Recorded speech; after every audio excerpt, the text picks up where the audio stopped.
This is your daily dose of all things royal. Welcome back, my gorgeous, good-looking friends. If you clicked on this video, you probably are curious to see what rabbit hole I crawled out of. And today, I'm going to share what I found in the recent set of Epstein files that just dropped. With over 3 million new files, I've only cracked the surface with focusing primarily on the British royals and their tangled web with one of the most notorious figures in modern history. So in these files, there is this picture painted. Andrew Mountbatten Windsor and Sarah Ferguson sucking up to Jeffrey Epstein with emails full of flattery and favor-seeking, even after Epstein served time in jail for his sex crimes. It's not just awkward, it's a glaring spotlight on the arrogant superiority complex these royals wield. It also shows the privilege of having access to getting tipped off ahead of time about damning revelations that could rock their world. But here's where it gets even murkier. Some of the contents of these emails about Sarah and Andrew were splashed across UK tabloids back in September of 2025, months before the full files hit the public eye yesterday. So why did the UK media get first dibs on this explosive info? Was it a controlled leak to soften the blow, or something more sinister at play? And can we really trust what's being put out there, drip-fed through selective channels? Will we ever uncover the full extent of Epstein's dark network? Or are the powerful pulling strings to keep not only their reputations intact, but also this dirty little network? Stick around, as I'm going to show you some thought-provoking files that will make you question, do the members of the royal family deserve to have this kind of privilege if there is an abuse of power? But before we get started, if you could do the kid a favor and hit that like button, as well as double check to make sure that you're still subscribed, as we do know YouTube likes to pull some funny business with this channel. All right, let's dive in. We will begin with going back to September 2025, when this bombshell was dropped by the Daily Mail. The article reports that Sarah Ferguson, the Duchess of York and ex-wife of Andrew Mountbatten Windsor, has been thrust into fresh controversy after a bombshell 2011 email to convicted sex offender Jeffrey Epstein resurfaced, revealing that she privately apologized to him and called him a steadfast, generous, and supreme friend, after publicly claiming she had severed all ties. A contradiction that critics say exposed her earlier denials as disingenuous. In the message, she appears to grovel to Epstein, praising his support of her and her family, even though she had recently condemned him in the press. Her spokesperson later said she wrote the note under pressure to head off potential legal trouble after Epstein allegedly threatened her. What frustrates me the most about these media outlets, especially the ones in the UK, is that they rarely publish the actual source evidence.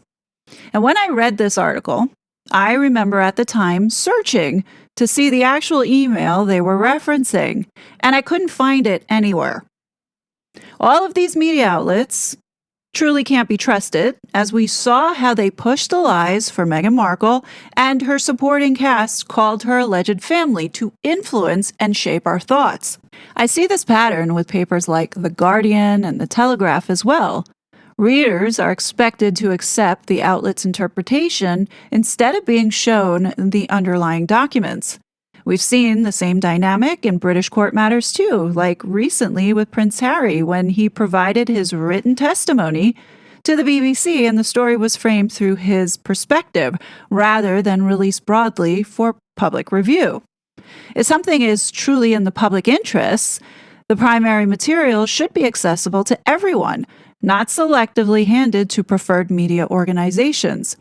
That's exactly what happened back in September 2025 with this, which raises the obvious question: why were these emails circulated in advance before they were officially released yesterday?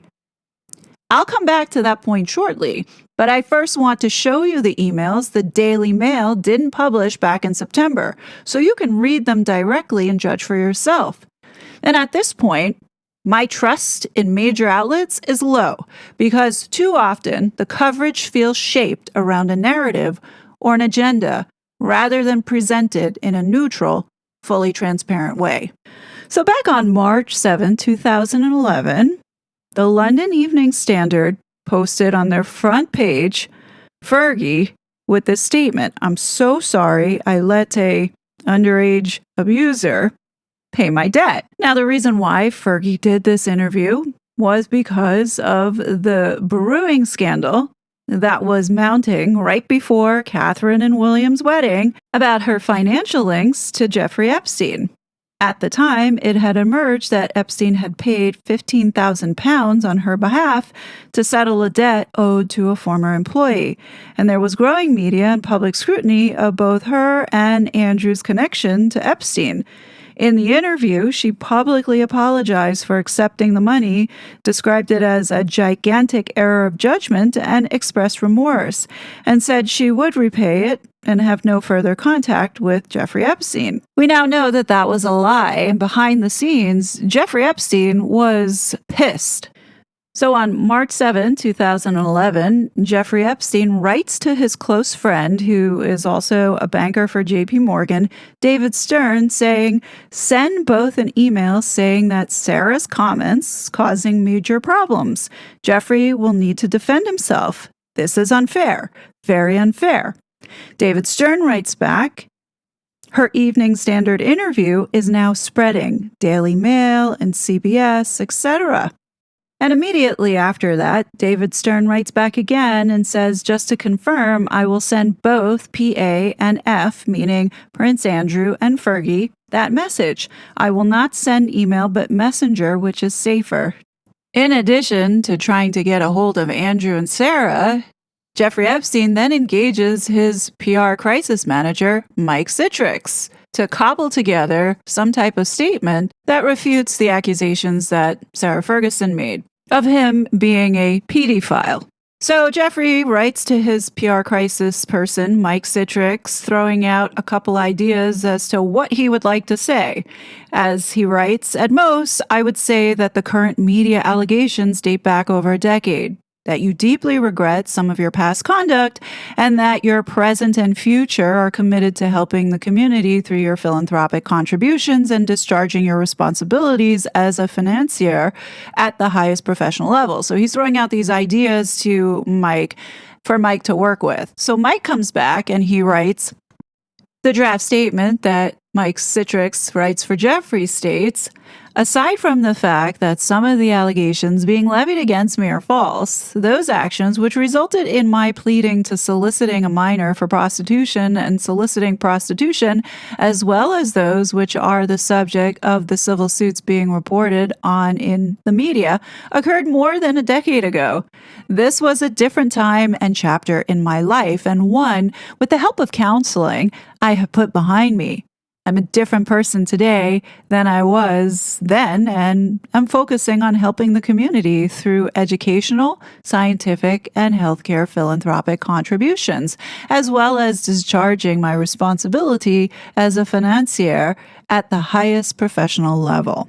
CC'd on this draft is Mike's partner, Tony Knight, in which later on, Tony Knight tells Mike that, no, this is not going to fly. He writes back to Jeffrey saying, "My partner, Tony Knight, says we would have difficulty supporting the decade comment based on his read of the court records. Maybe we can say they occurred years ago or something like that." Now, in parallel of Epstein trying to mitigate the reputational damage, he is talking to not only Andrew, but also his lawyer, Paul Tweed, in which he tells Paul Tweed, Andrew's position is that Sarah never said those things, and our argument should be with the Evening Standard. He is saying she never said it. We cannot make threats. It should have the flavor that we understand her pressures. However, she has caused great damage, and we would request she repair it. I believe there are more stories to come. So she will have an opportunity. So essentially saying, look, we don't want to pressure the royals too much.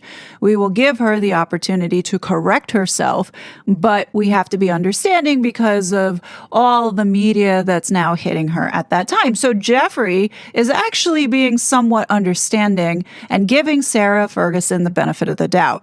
And you can see here that he actually is taking Andrew for his word by writing to Mike Citrix and saying, regarding Fergie, this is someone who I have stood by steadfastly through years of strife. I'm sure she's under tremendous pressure. And Mike Citrix writes back, you are a much more forgiving person than I would be. Less than 24 hours in, on Tuesday, March 8, 2011, things are starting to spiral, with more media outlets picking up the story of what Sarah Ferguson said, indicating that Sarah was behind fueling all of these news outlets reporting and repeating what she had said. Now, at this point, Jeffrey's team is looking to get his statement out, but at the same time wants Sarah to correct herself and retract the statements that she made. And as Jeffrey's team's trying to put out the fire with Sarah, they get hit with now this story by the Daily Telegraph, which was published back on March 10, 2011. So now at this point, Jeffrey Epstein's putting out a few fires, looking into getting lawyers in the UK to suing these UK papers, as well as trying to get Sarah Ferguson to respond and issue a correction statement. So we find ourselves now on March 13th, in which Jeffrey Epstein writes, with Mike Citrix and Martin Weinberg, he writes, I think that Fergie can now say, I'm not a pedo. She was duped into believing false stories by civil plaintiffs' attorneys from Florida. They represented themselves as law enforcement, and she was told horrible things, and she reacted. She now knows that what she was told was based on falsehoods and fabrications designed to enhance their civil suit. She should out the newspapers on the offering of money for stories. So Mike Citrix responds and says, agree. Quite frankly, whatever her excuse, she needs to say she was mistaken. She apologizes, feels terrible. Jeffrey is not a PDF file. The woman who was the source of the conviction for solicitation of prostitution for someone under 18 was 17 3/4, and she is very sorry. We need all those components. She created this problem. She needs to fix it. And as I know, everyone knows time is of the essence here. So you can tell now that Jeffrey's getting a bit frustrated, and he writes back, Mike, you cannot depend on her doing as we would wish. We need an alternative. As I said yesterday, as of today, still have no strategy except legal letters to take more of the same. Do we have the lawyers point out the more glaring errors? Do we have the lawyers point out offering money for stories? Fergie and hope is not sufficient. You have been doing this a long time. And I think it was at this point that Jeffrey started to realize that the royals are out for themselves. Clearly. So Mike Citrix writes back to Jeffrey and says, the Fergie retraction is critical. One of your good friends, a member of the royal family, is calling you a PD file. If gentle persuasion doesn't work, it is my view that we need to turn up the heat even to the point of sending her a draft defamation lawsuit. As I said yesterday, this would be a major turning point and be picked up everywhere. This is about your name and your reputation. You really can't worry about her. In my view, you need to worry about you. She certainly isn't concerned about your reputation. And I think that might have been you. Regardless of whether you are willing to play hardball with Fergie, if the gentle persuasion doesn't work, we need to go after the newspapers for errors, including their labeling you a PD file. Right now, no one is holding them accountable. As I said before, newspapers offering money for stories is not news. There is a strategy. Objective. Get newspapers to stop calling you a pedophile and get the truth out. Tamp down and ultimately stop the bad press. Start generating positive press about your community involvement. Tactics. Get Fergie to retract. Hold newspapers accountable. Filing a formal complaint with the Press Complaints Commission. We would get coverage of this and what the complaint says. what the facts are as opposed to what has been reported. Get op-eds published from experts and separately from friends. Get letters to the editors, posts from friends. Launch a web offense and defense. Find a friendly reporter to do a more definitive story of what happened. This last suggestion, of course, carries risks, but if it is the right reporter, could influence other media. And this pretty much summarizes exactly what Harry and Meghan do every single time they have a crisis. It literally is like pulling teeth for Jeffrey Epstein to get Sarah Ferguson to retract her statements. So he goes ahead and asks Mike Citrix to go ahead and draft a statement that in an ideal world, Fergie would put out. So the spin doctor Mike Citrix writes, maybe something like this using Jeffrey's wording below. I recently learned that I've been misinformed by news reports quoting Florida civil attorneys about the facts surrounding Jeffrey Epstein's conviction several years ago. These so-called facts came from Florida civil attorneys, including one whose partner is currently serving 50 years in jail and a man representing himself as an ex-FBI agent who I have since learned never was in the FBI and in fact is working for one of these attorneys. Let me state quite forcefully and clearly that I find pedophilia and child abuse totally reprehensible. However, now that I know the facts, I can state emphatically that I misspoke. Jeffrey Epstein is neither, and I apologize for statements to the contrary. I will state just as emphatically that I do not condone or endorse Mr. Epstein's poor choices, but given the true facts of the situation, I feel compelled to set the record straight. But that wasn't good enough for Jeffrey Epstein. He wanted more positives added into this, talking about his philanthropy and helping others less fortunate for 2 decades. So Mike Citrix goes ahead and revamps this, to which they're expecting this to be the statement for Fergie to regurgitate, saying, I recently learned that I've been misinformed about the facts surrounding Jeffrey Epstein's conviction several years ago. These so-called facts came from news reports citing Florida civil attorneys, including one whose partner is currently serving 50 years in jail and a man representing himself as an ex-FBI agent who I have since learned never in fact was in the FBI and is working for one of the attorneys who has been quoted in these stories. Let me state quite forcefully and clearly that I find pedophilia totally reprehensible. However, now that I know the facts, I must also say that I feel compelled to set the record straight. Mr. Epstein is not a pedophile by any definition of the word. And despite my disapproval of some of the choices he has made during the time that I knew him, he was a kind and very generous man, both to people in need and to the greater community in which he lives. As a Christian, we are taught to forgive. Mr. Epstein has admitted the errors of his ways and paid for those mistakes. He is focusing his life on helping others. We should all do the same. At this point, Sarah's pushing back. She doesn't want to have to do this, and you can see that in her communication dated back on March 16th, where she writes to Rod, who I believe is her lawyer, in which she says, Dear Rod, I have no idea who this man Scott is. I certainly do not wish to. I did not make the remarks to the Telegraph, nor did I say the remarks quoted in the email below. I made my comments to Geordie Gregg at the Evening Standard. I did not say anything about child abuse as quoted as the headline by the Standard. I, in fact, warned Geordie Gregg in front of 2 witnesses to be very careful as Jeffrey was convicted as a sexual offender, not a child abuser or pedophile. I'm back switched on, if that helps. Best wishes, Sarah. At the same time, Sarah Ferguson's behind the scenes calling Ghislaine to offer an apology, giving some excuse saying she thought she was being helpful by distancing herself, and that's why she did this interview. Now, at this point, I am gauging that Epstein's patience has run out dealing with Prince Andrew and Sarah Ferguson.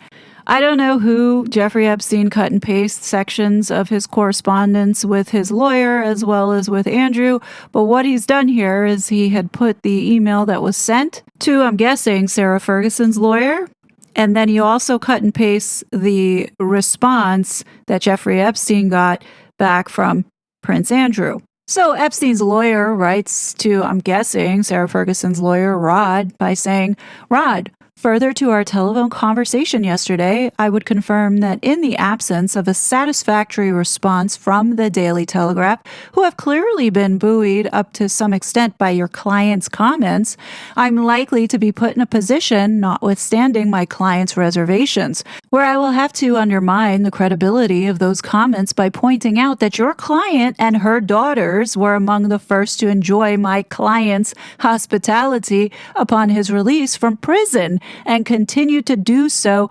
until very recently.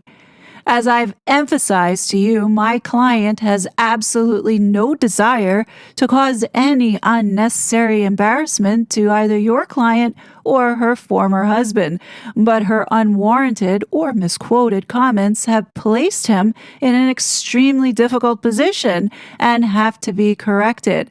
I would therefore invite your client to reconsider her current stance and look forward to hearing from you ASAP. Kind regard, Paul. So I'm assuming what Jeffrey Epstein cut and paste here is from Andrew, because Andrew is noted throughout all these files to call Sarah Ferguson S many times throughout all these documents. It says here, the tenor of this email is somewhat alarming and could be construed as attempted blackmail. Unfortunately, Sarah, cannot reconsider her current stance, as she never spoke to the Telegraph newspaper and so cannot be held responsible for their views, and nor could she make them change their view. This has to be a matter for Jeffrey Epstein's lawyers to sort out with them directly. Now, on to what Sarah was able to get changed of the original headline that caused Sarah so much concern, as she knew the state of Jeffrey Epstein's case and managed to get them to change their headline on the day in question. The before and after headlines from the Evening Standard following the Duchess's interview. The original headline was, Fergie, I'm so sorry I let a child abuser pay my debt. This was then changed to, Duchess of York apologized for gigantic error of judgment over debt. The later headline is still posted on the Evening Standard's website. This much she could and has changed to reflect the circumstances of Jeffrey Epstein not being anything like what is suggested in the UK media. I also understand that the Evening Standard, whose editor conducted the interview, was well aware of the exact nature of J.E.'s case and the correct language to use, but chose not to do so.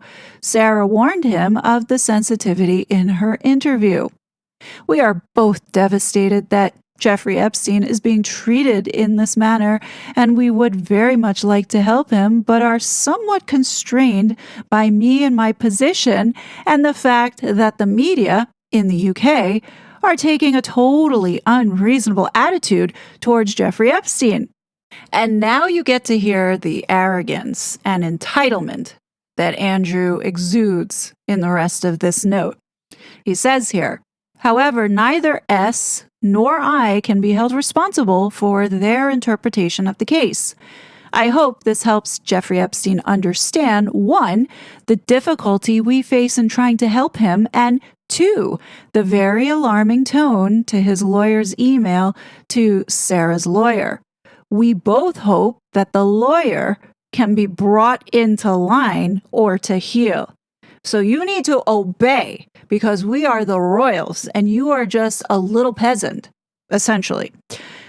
It would be so much easier if we were able to discuss face to face, but that can't be achieved. And so I hope you can continue to be a conduit to find a suitable resolution to this. Yeah, so they want nothing to do with it. After they use Jeffrey Epstein for his plane, his places in Palm Beach, and whatever else, they are now abandoning him high and dry because it's not a good look for the royal family. From what I can tell in these files, from this point, things started to escalate, to which now Sarah had to jump in, to which she had to bring in her PR person into this, named James Henderson, where she writes, Dear James, may I introduce you to Jeffrey Epstein? I had a talk to Jeffrey on Easter Sunday night, his time in the US. I think he is 5 or 6 hours behind UK. Jeffrey would like a copy of the transcript from Geordie Gregg. He would also like to discuss with you the exact details on what happened that caused me to make a statement. Thankfully, you were on the line witnessing the call. Jeffrey said that my statement came out of the blue, and had I not done it, nothing more would be said. James, you need to enlighten Jeffrey to the press from the week before, where it was front page most days. After I hung up from our call with Geordie, Beatrice and I had a discussion, and we agreed it was important to call Geordie back and make sure he understood the severity of not making a mistake and getting it wrong about Jeffrey, because he was sent to prison for sexual offending, but that he had done his penance and was out of jail and moving on with his life. And Geordie was not in any way to go down the P route. I duly did the call, and Lee Ashley Johnson was also witness to that call, as well as Beatrice. I did say that I would pay the $22,000 back to Jeffrey. James, if you could very kindly call Jeffrey. Jeffrey, James Henderson has helped me with my press since last year's nightmare. He has done this as a friend.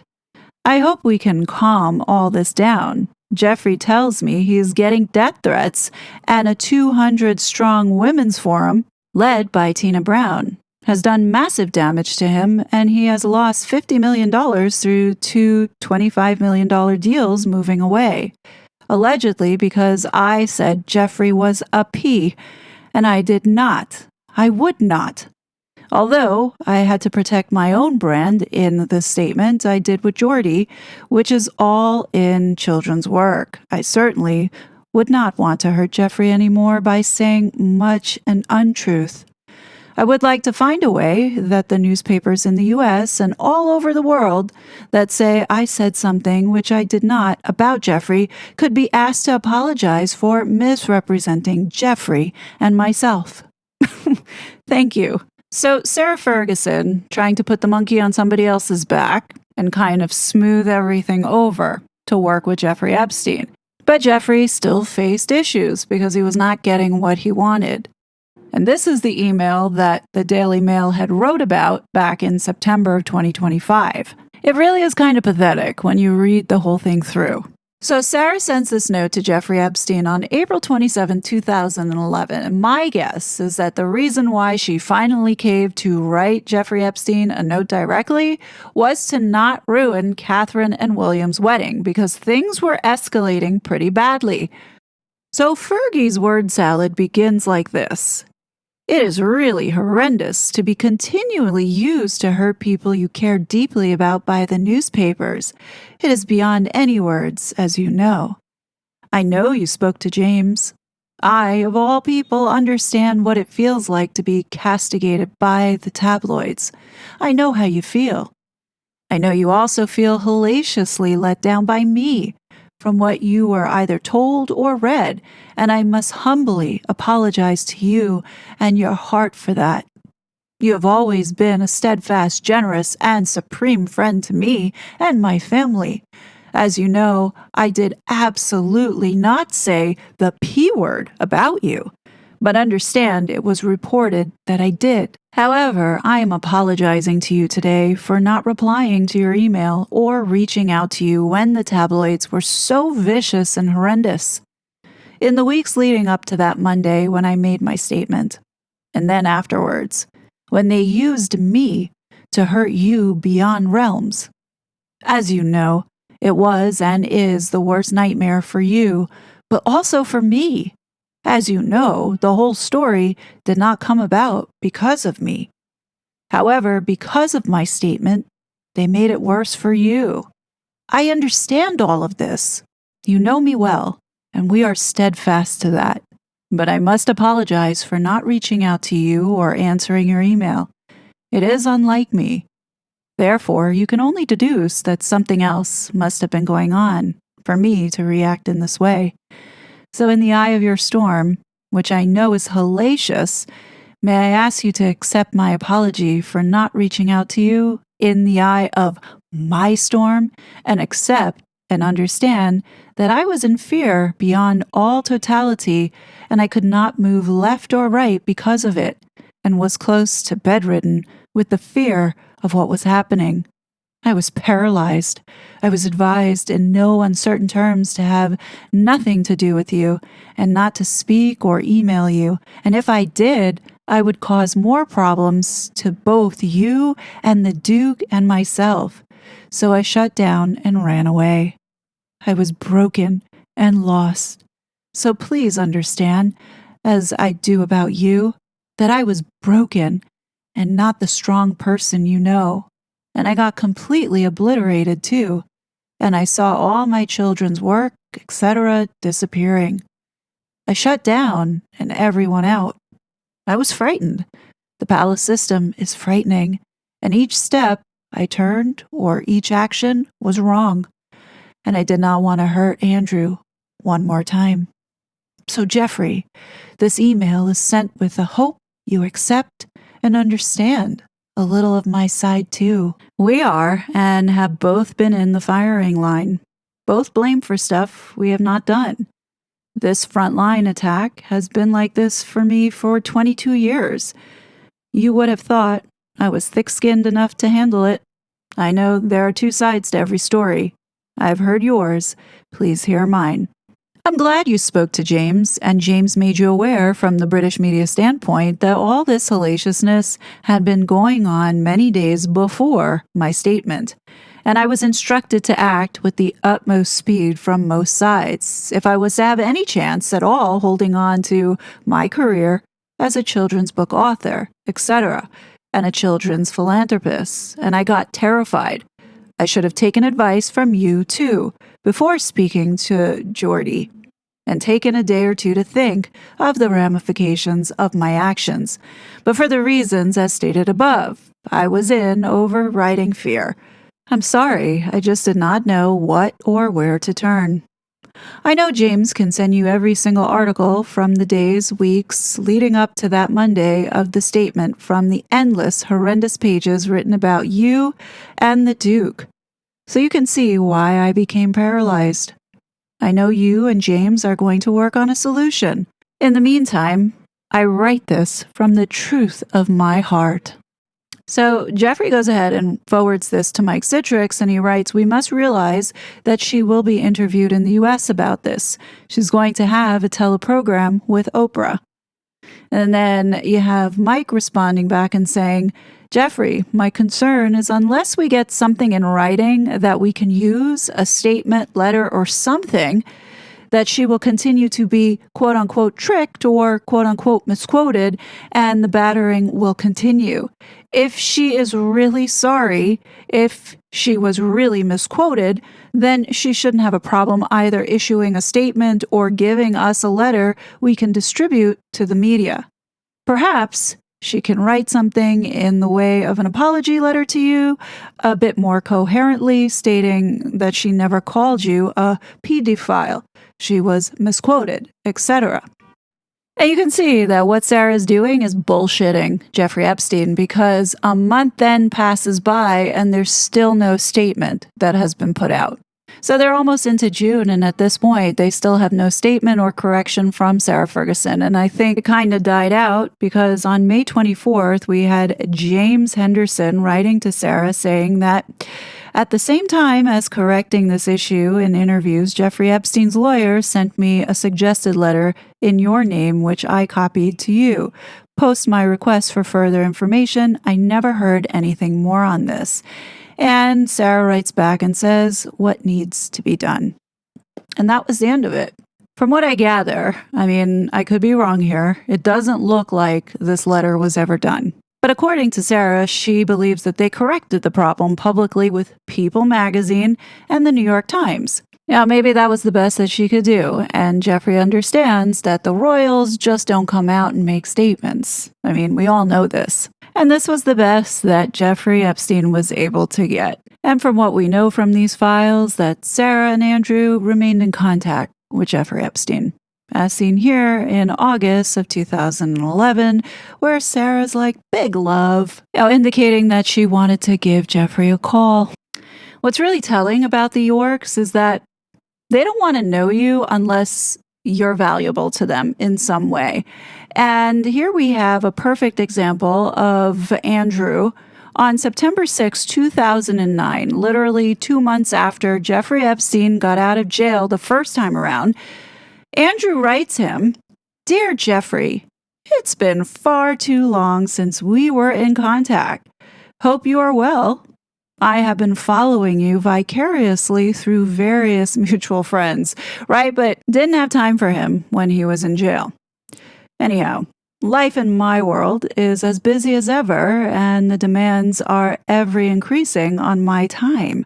Having said that, I really enjoy the work on behalf of the UK, and I can make a real contribution to the UK's economy and prosperity through the activity and interventions I make. I have to go to Paris this coming weekend, 11th to 14th September, and I remember that you have an apartment in Paris, and I was just wondering if I might be allowed to use it for the weekend. This is a private weekend, and I'm already booked into a hotel, but on the off chance that you would allow me to use your apartment, it would be really great from a number of perspectives. If this is either inappropriate or unavailable, then I apologize for asking. I look forward to catching up with you personally before too long, and in the meantime, send you my very best wishes, Andrew. This truly goes to show that these people have no shame. They expect everything for free. And here is Andrew, multi-billionaire, is a prince, or at the time was a prince, and has to ask Jeffrey Epstein, who he hadn't talked to in a while, probably since the whole time that he was in prison. But now, as soon as he gets out, the first thing he does is ask him if he can use his place. Like, doesn't anybody find that weird? And Jeffrey Epstein's like, "Of course, you may use car and driver if you like. We'll organize." And what's crazy to me here is that while Jeffrey Epstein was in jail serving his first go-around, Sarah Ferguson met with him in Palm Beach. As it says here, Saturday, April 4th, 2009, Sarah writes, "Hello, Jeffrey. I'm landing in Palm Beach in a couple of hours. Is there any chance on my quick layover that I can get to have a quick cup of tea?" This goes to show that Jeffrey's time in prison the first go-around was not serious. He writes back, yes, and then it continues on. She says, 10 minutes from airport. So it appears that they did have tea, because Jeffrey writes back, "You look great. I read everything you gave me. Too many pictures and charts, not enough substance, numbers. You should run a company. Suggestion, start Mother's Army.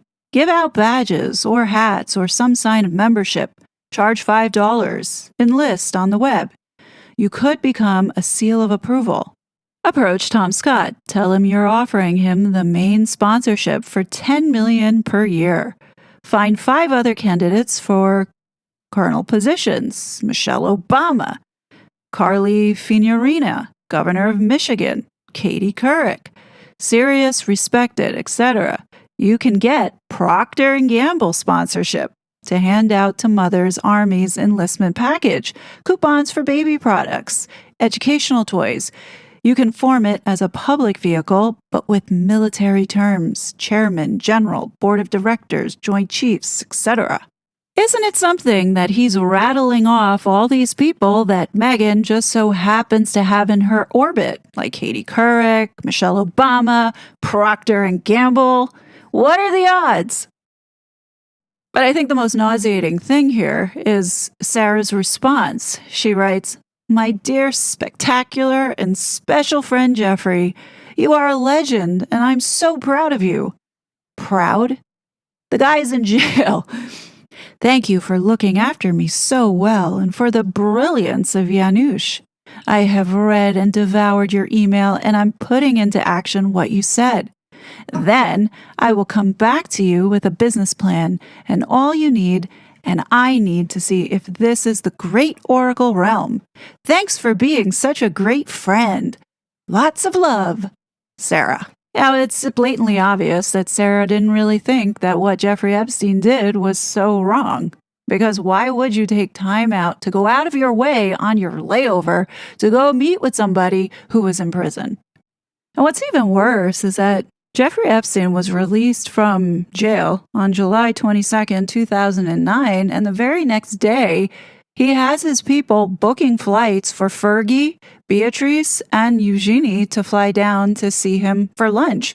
Like this is so creepy to me. And on top of it, Jeffrey Epstein pays almost $16,000 for flights for these three. Jeffrey had an all-expense-paid trip for these three, a driver, a place to stay, and all he was asking for was to meet for lunch on the 27th.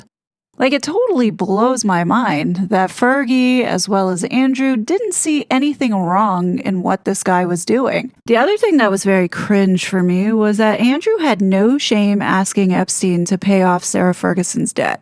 And it wasn't even all that much when you look at the whole grand scheme of things and wealth of the royal family. So, it is kind of tacky, in my opinion. It appeared that Jeffrey Epstein had this fixation on the royals, and there was a loyalty there with him. In this email, he tells Andrew, if there's anything you need me to do regarding Sarah and the girls, let me know. Well, Jeffrey Epstein soon found out that loyalty with the Yorks was simply not there. Because when the time came for the Yorks to defend their dear Uncle Jeffrey, they were nowhere to be found. The Yorks only wanted to know Jeffrey Epstein for what Jeffrey Epstein could do for them. And I guess I can understand to a certain extent how some of these royals have no shame in asking to use somebody's private jet or to go stay at somebody's mansion in another country when they're not there.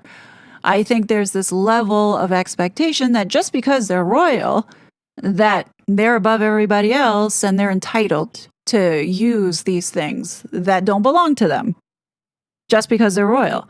I really do think so. Like, they don't have the shame of, well, people work hard for this stuff, and that, like, just asking for it when you've done nothing for it just kind of is cringe, in my opinion, especially when you have the money and you can afford having your own. Like, why do you have to beg for using other people's stuff? It's like so tacky and it makes you look cheap. Now, the last thing that I want to talk about in this video is going back to this topic about this other headline that cropped up right after Fergie did her interview with the Evening Standard. And this was plastered across the Daily Telegraph. Now, this story here was posted on March 10th, 2011, talking about how Andrew had Ghislaine and Jeffrey fly into RFA base to go stay at the Queen's, private residence. Okay, that was the story that the public was told, and that the Queen backed Andrew 100%. However, looking through these files, it tells a different story. So something appeared to happen because on March 9, 2011, Thomas Mulligan, who is from the PR firm that Jeffrey Epstein was using, writes, John Swain of The Telegraph dug up old flight records showing that in November 2000, Epstein's plane landed twice at RAF airfields, once at RAF Marham and once at RAF Horsham. His questions? How did Epstein get permission to land at military bases? Did anyone, namely Prince Andrew, help him get permission? So Jeffrey Epstein sends this to Ghislaine Maxwell. Ghislaine Maxwell, known as G-Max, replies, I think that's crap and not true, and you should say so. Jeffrey Epstein then replies back to Ghislaine and says, just spoke to Larry. It's true. And then Ghislaine Maxwell replies, shit. So here's the question that I have for everybody. If you were flying into the UK and parked your jet on a military base, don't you think you would have known? How is it Jeffrey Epstein had no idea and had to go confirm with Larry, who I assume is the pilot? Secondly, doesn't appear that Ghislaine Maxwell knew that either, because she right off the bat says, no, that's false. Crap. And then follows up after Jeffrey Epstein confirms that it's true, saying, shit? Sounds like to me Jeffrey lent his plane out to somebody that had authorization to land on RAF military base on 2 separate occasions. So my question now is why? Or the biggest question is, what was being brought to that base? Are we talking about people that are not adults? Or could we be talking about arms? Because that too is also an area that Jeffrey Epstein was in. At this point, with all these files being released, I don't think we'll ever get to the bottom of who Jeffrey Epstein was. I don't think we'll ever know the full truth about what he really was doing. And I really don't think we'll ever get the full truth of how involved the royal family are with this guy and everything that's connected to him. I think it's pretty safe to think that the most damaging files to the Epstein files have been destroyed. And what we have currently now have been tampered with. I mean, it's obvious. It's obvious things have been planted in these files to make it look like certain people were doing certain things. You can't really be sure. What is certain, though, is that they are protecting powerful people. And I do believe that the royal family was given a heads up. And I suspect that King Charles was made aware back in June of 2025 because I don't think many people are aware, but Kash Patel and Deputy Director Dan Bongino had dinner with King Charles and Prime Minister Keir Starmer at Windsor Castle. They were joined, as it says here, with other spy chiefs gathered in London for a summit of the Five Eyes Partnership. I would think some of this was brought up, and it gave King Charles time to sit and plan on what to do with the fallout that is going to come when these files are released. Hence the reason why we saw what happened to Andrew in his titles being removed. You just don't make those kind of decisions on the fly. We know how slow the royal family are to move to do anything. So when you think back and you look at how the media moved, first it was Sarah and these so-called emails that were seen by the Daily Mail. Most likely it was from the FBI. And then you started to see it fall like dominoes. And then right after that, Sarah then lost her charities. And then after that, we had the excuse of Virginia Giuffre's book coming out, which in it, there wasn't anything new. There wasn't anything that we didn't know. But then Andrew lost his titles. And I think everything was calculated, planned, and then executed. Just in this little window that we have seen from the Epstein files with Sarah and Epstein working with his PR people to mitigate the reputation damage from what Sarah said, you know that there's a level of coordination and discussion happening on what gets actually put out there. And it's no different to what Harry and Meghan do, as well as the royals. And I definitely think that the situation with the titles and Andrew and Sarah had all been planned out. I definitely believe that now. There's like so much information here. It's not really about these girls. There's a lot more to it. Like I found some stuff regarding Russia and China. Like I don't want to touch that. I really don't. But I'm going to leave this here with you. Let me know what you think. Definitely leave your thoughts below. As always, I will be back with more content. But until then, please be safe and I'll talk to you later. Bye. Such a fraud.